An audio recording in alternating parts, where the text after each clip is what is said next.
You're listening to Raw Status TV. Do not forget to hit that thumbs up. I am Raw. We are here. I want you all to take a listen to the way that the Cleveland media is now protecting Mary Cabot. Do not forget to hit that thumbs up. Welcome to our new subscribers. After listening to Shedeur Sanders this week, have you decided to change your style of reportage? Are you now pivoting and going to be more positive and reflect the energy that we were seeing out of Shedeur and Todd Monken? Absolutely, 100%. I needed to hear it, and I'm kidding. I was going to say, I didn't think you were I didn't think you were negative. A lot of butt kissing, a lot of puckering up. A lot of people seem to be scared of Mary Cabot. When's the last time you've seen a heated debate with Mary Cabot?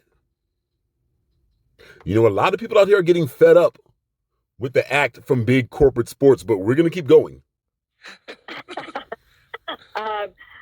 It's funny because I just think that we are such a fair media in Cleveland. You guys know what media elsewhere can be like.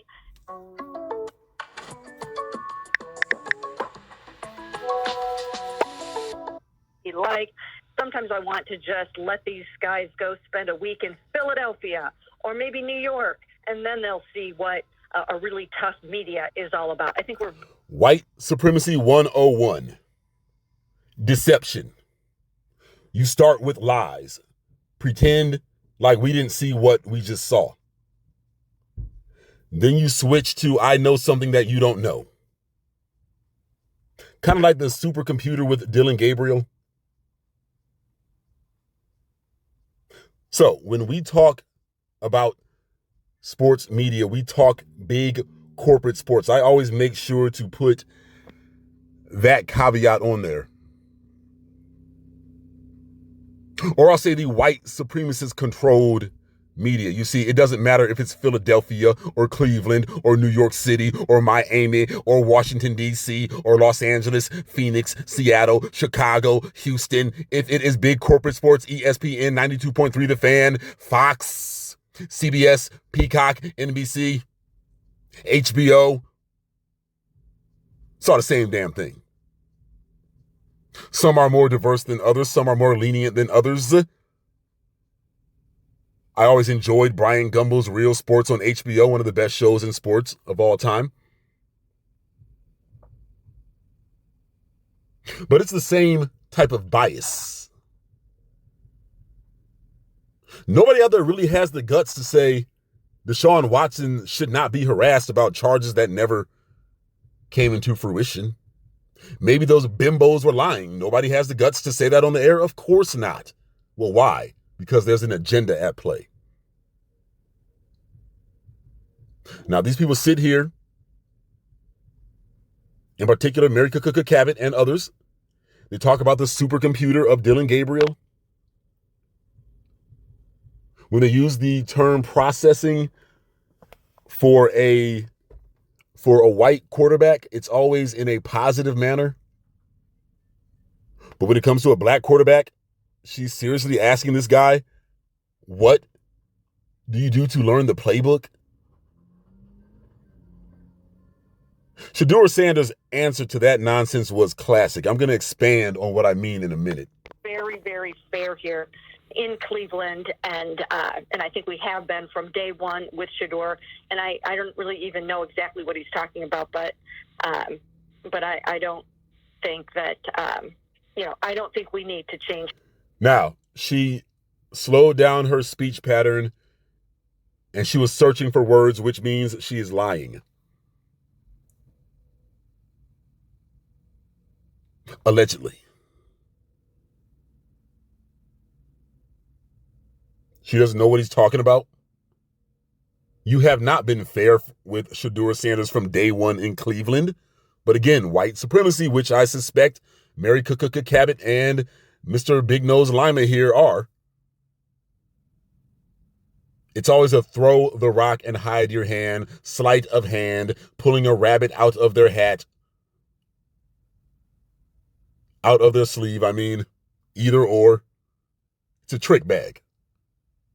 Oh, we've been fair from day one. We saw the games. The first preseason game, Shedeur sold up the starter's position last year. From game one in preseason, I said, that's the guy. All of us did. But they pushed Dillon Gabriel because of what we presume to be their connections with Kevin Stefanski. The inept coach that he was, glad that guy is gone. Now,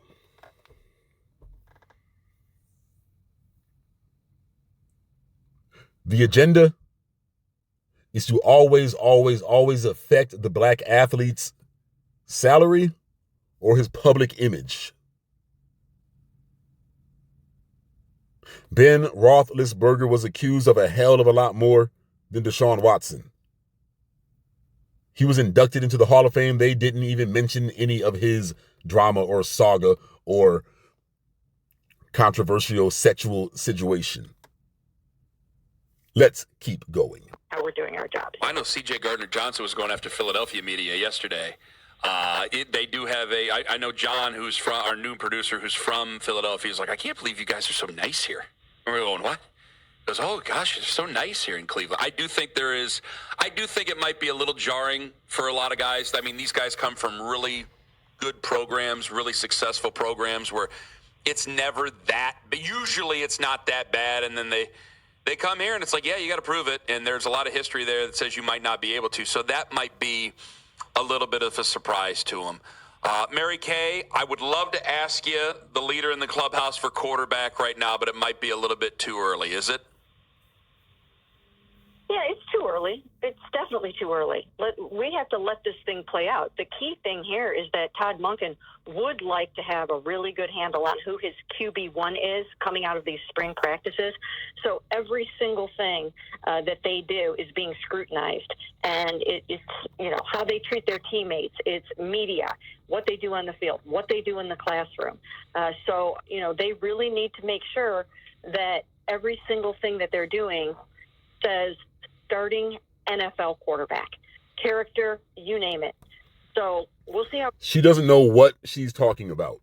Earlier in this podcast, she said the Browns might move back out of the first top 10 picks. That didn't happen. She just makes stuff up on the fly. This is a garbage reporter.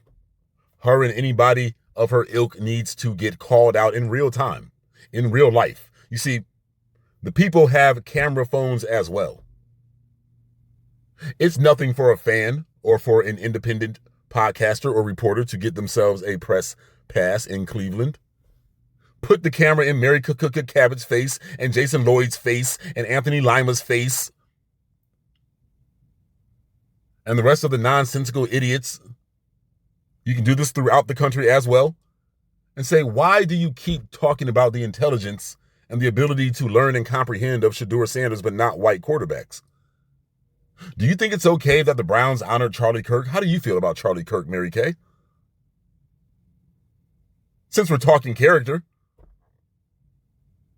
why do you use terms like supercomputer with a white-skinned quarterback like Dillon Gabriel, but not Shedeur Sanders, who's obviously a better quarterback and played the position way better this year? The win-loss record reflects that. The yardage did a better job. The yardage. 360 in a game. Should have been a 5-win campaign for Shedeur if the defense had have held up. You had Malik Collins go down. Some of the aunties out here were putting comments on the page.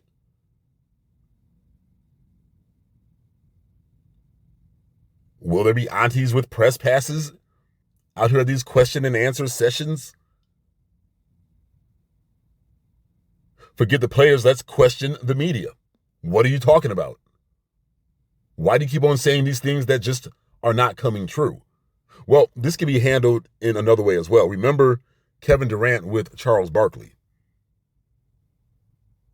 Remember That broadcast where Charles Barkley asked Kevin Durant a question and Kevin did not respond.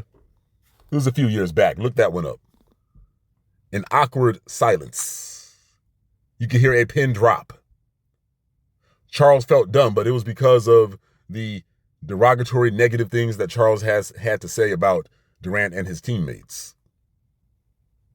So if Mary K Cabot or Jason Lloyd or the rest of these people want to get an interview or ask these athletes a question in public at a press conference, simply don't answer. Don't even look their way. That could be the remedy, because if these companies understand that their reporters cannot get a question answered, they're going to lose their value. I mean, what value does Mary K Cabot have anyway? Making stuff up? Still carrying the water for Dillon Gabriel? They're on from no, it can't be true. No. Like in a movie that Shedeur Sanders is coming on strong. I think the competition between him and Deshaun Watson is very healthy. It's good for the Browns.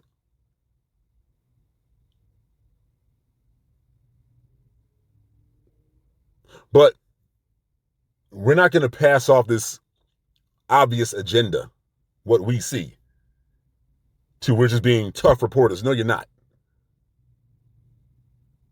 You're being hateful reporters and being easy on people like Stefanski when he was here. Thank God he's gone. Or when he was there in Cleveland, and Dillon Gabriel. Hopefully they'll trade Gabriel. Now, they talked to us about Ty Simpson and Kirk Cousins and Kyler Murray, and none of them are on the team, as we knew they would not be. Andrew Berry is a smart guy doing the smart thing, shoring up the line. Got a receiver, should get a couple more.